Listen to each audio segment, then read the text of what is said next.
Dr. Simmonds. I am Tara Waldo, and my focus on our research is on the relationships between the United States and Australia. In my research, I seek to answer the question of what is the impact of the relationship between the United States and Australia on national security. I hypothesize that national interest will determine the relationship between the United States and Australia. And this is simply due to the fact that in my findings and research, I found that national as well as societal and global factors play major roles when determining foreign policy between the two nations, the United States and Australia. The objective of my study is to examine the relationship between the United States and Australia and to see how the United States uses Australia as a counterweight to balancing the power between the United States and China. Some key terms and variables I'll be using in my study. One is the Trans-Pacific Partnership, and this is a U.S.-led trade agreement between the U.S. and Asian countries, and China is one that is left out. So I thought that was pretty interesting for our study. Another variable I'll be using in a term is the Australia, New Zealand, United States Treaty. This treaty binds the United States and Australia to come together for mutual threat. In 2011, the 9/11 attacks on the United States, because there were about eight Australian representatives in the United States who were killed in those 9/11 attacks. And at that time, while the Bush administration was working on pulling things back together from the 9/11 attacks, China undermined the United States by going into this Asian Pacific region and pretty much gaining political power and economical power, all while the United States didn't know until it was too late. We are seeing much more focus on China now as far as military threats and economical threats due to this undermine during the 9/11 attacks. And in the recent years, President Obama has traveled to Australia to actually reaffirm the treaty between the United States and Australia, and he's also placed military troops in Australia. Some of the limitations of my research is I wasn't able to travel to Australia to obtain certain documents. Another limitation is that I am a public administration student, and that's the perspective I have to see it from. And also, being an American, that's the only perspective I can see it from. I can't see it from an Australian perspective. And this concludes my presentation. Thank you for your time. Good afternoon, Dr. Simmonds. This is Brandon Armstrong. My portion of the project begins with the introduction. The introduction, I go into the context of domestic and foreign policy making. I dig deep into the dual presidency theory, which relates to Aaron Wadowski. I also give a background knowledge of the Fulbright program. I give a background knowledge of the 100 Strong Initiative, and I give a background of decision making.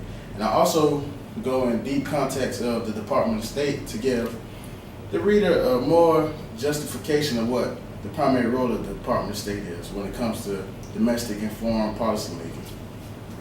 Now to go into the issue of my portion of the project. The issue of my portion of the project is to determine foreign relations, the role that the Department of State plays in foreign policy making as it comes to Fulbright and the 100 Strong Initiative. I really want to see if the Fulbright Fellowship and the 100 Strong Initiative was created to advance higher education through cultural awareness, or instead was it to help achieve acculturation in Southeast Asia as it relates to China. This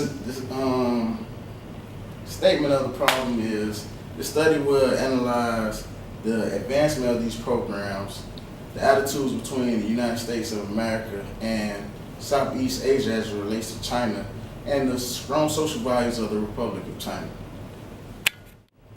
Therefore, the significance of the study is in place to increase awareness of strategies implemented by the Department of State on behalf of the executive branch, which are intended to increase foreign relations with other countries.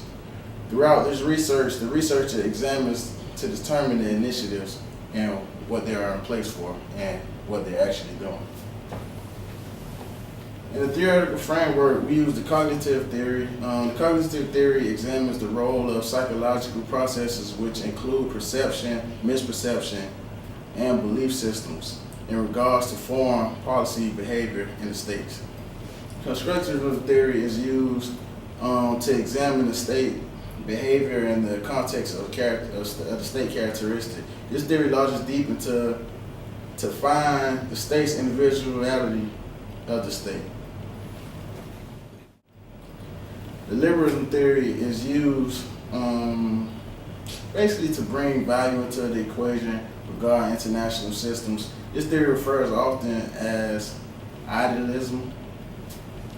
I don't want to spill all my apples and oranges out the bag, but you'll see in the findings. In the findings, I found certain personal experiences, certain benefits of the program, certain incentives of the program, certain key aspects of the program, why the program was built, why it was brought about, the progress of the program as it relates to China, some of the conflict of the program as it relates to China, and how the Chinese society viewed the Fulbright program and how strong. The limitation of this program is that I'm in school this semester, so I wasn't able to travel to China.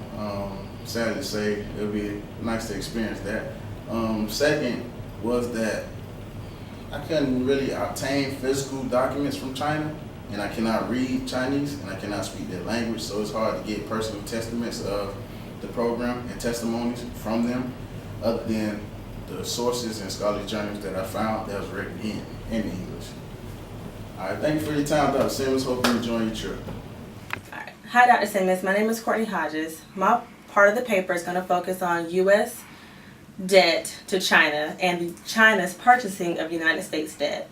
A lot of the debt from the United States is purchased by China, which leaves us in bad or good standing with them, depending on how you look at it. If we were to fall out with China, the economy of the U.S. would fall apart, essentially. There would be a loss in jobs.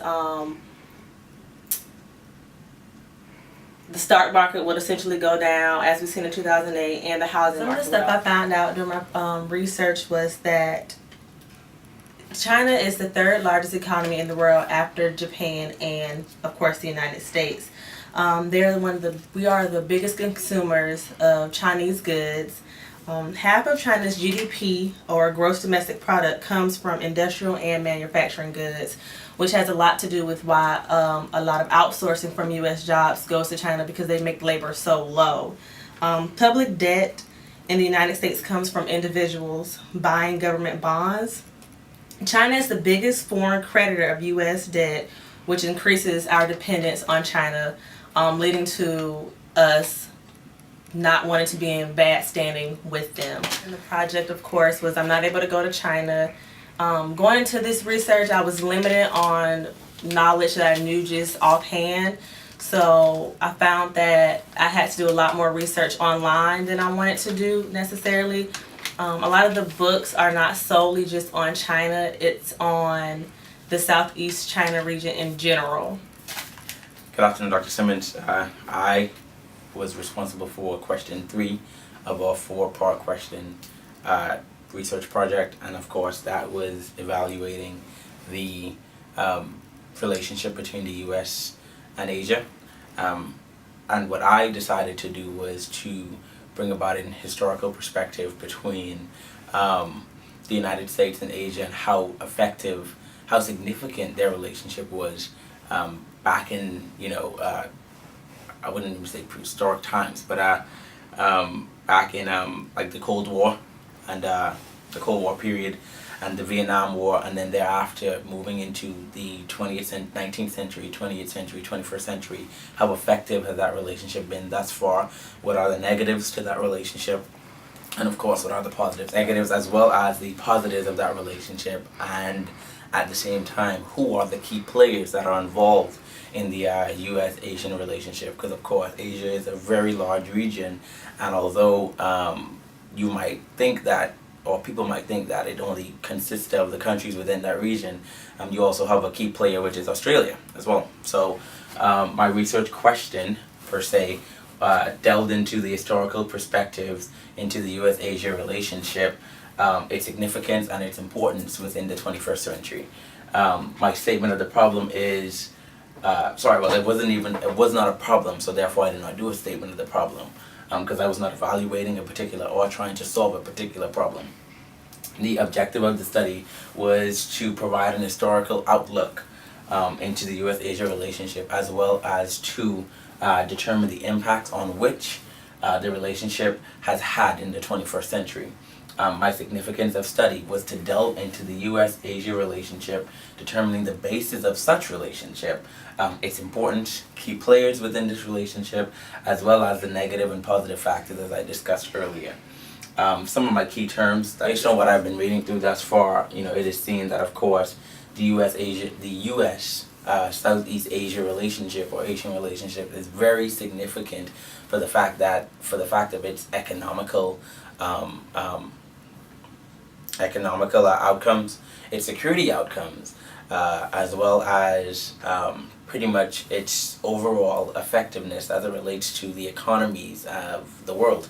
One thing that I had looked at and I'd seen was that despite the United States being the world superpower, we do rely on the Asian continent for the mere fact of most of our imports are from Asia, but at the same time we also rely on Asia as it relates to combating terrorists or combating terrorism, but at the same time too the alliances that were formed based upon the countries in the Southeast region and their, like I said, alliance with the United States, and how effective are those alliances as it relates to combating terrorism and fighting and protecting United States interests within the Southeast region as it relates to finances, as it relates to security, and as it relates to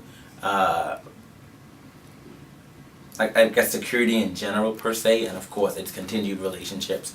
Some of the limitations that I encountered with this particular presentation was the fact that when it comes to the information, it was more so on a holistic perspective, and you had to really delve deep into research writings or research from other professors who actually spoke about this particular topic. But what they did was they broke it up into particular facets where they would evaluate the relationship between U.S. and Australia. They would evaluate the relationship between U.S. and Taiwan.